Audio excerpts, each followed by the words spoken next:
Akыркы күндөрү келиндерге да көп зулумдук болуп атат. Караңыз, ал субханалла өзүнүн чоңойгон үйүн, бир туугандарын, канча деген бир тууганга жакын болот го адам. Инилери бар, агалары бар, эжелери бар, сиңдилери бар, ата энеси бар, туулган жери бар, чоңойгон үйү бар. Ушунун бардык напси каалоолорун, рахаттарын таштап сиздин үйүңүзгө келди. Ушунун бардыгын таштап сиздин үйүңүзгө келди. Бир гана ошо сиздин ушу күйөөсүнүн ыраазычылыгын табайын дагы бейишке кирейин. Ошол жерге келди, бирок канча нерсени таштап келди булчу. Өзүнүн каалагандай жашоосун таштап келди. Эң жакшы көргөн ата энесин таштап келди.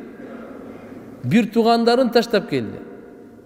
Сиздин үйүңүзгө келди ушул күйөөсүнүн ыраазычылыгын табайын деп, бирок бул жерде кандай? Кайын эжеси, кайын сиңдиси, кайнага, бардыгы үстүнө чыгып алып, аны бир кызматчы кул кылып алып.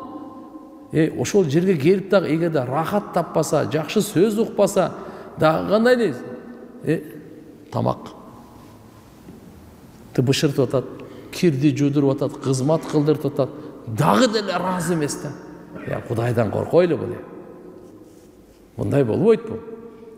Бул кайтар дүйнө. Сиздин кызыңызга да ушундай нерсе кайтса кандай болот? Чыдайсызбы? Бирөөнүн кызына зулумдук кылганда мурда өзүңдүн кызыңды ойлоп көр.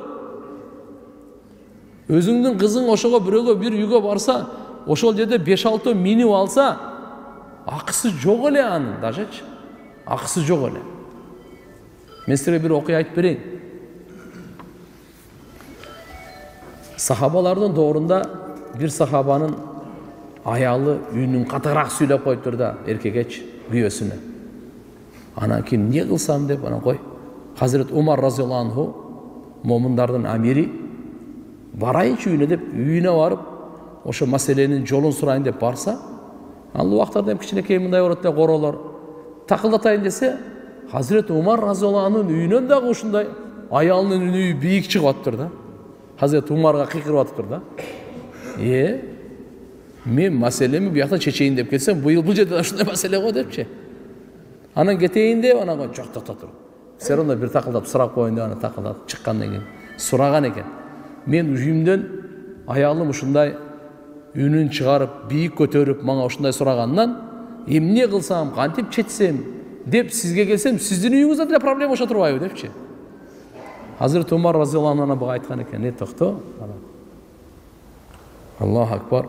Бул аял тамак бышырып берип атса, кийимими жууп берип атса, үйүмдү шыпырып берип атса, менин абийиримди, ыйманымды сактап берип атса, бала төрөп берип атса, анча-мынча үйүнүн катуу айтып койсо боло берет деп, чыдап коюш керек да дегенге.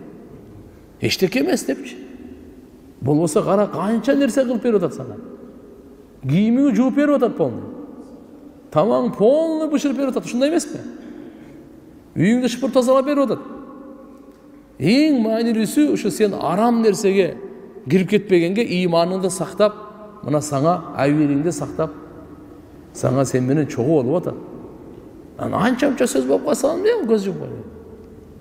Ошон үчүн бүгүнкү күндө туугандар, жалпы канча суроолор болсо, келиндерге андай кылбайлы. Ошон үчүн өзүбүздүн кыздарыбызды ойлойлу, өзүбүздүн кыздарыбыз эртеге бирөөгө үйүнө келин болуп барса, кандай кылыш керек деп. Атак мойнунда угуп алыңыздар. Бирөөнүн да акысы жок ошо келинге. Күйөөсүн ыраазы кылса болду бул. Башка бирөөнүн акысы жок, бирөөнүн акысы. Шариятта эч кандай милдеттергендер эмес. Даже кээ бир маселелерде дагы, даже күйөөнүн дагы өзүнүн андай акысы жок. Ар бир адамдын укугу бар. Ар бир адамдын абийири бар, Алланын алдында эсеп китеби бар. Ошондон чыкпаш керек. Аша чаап зулумдук кылбаш керек.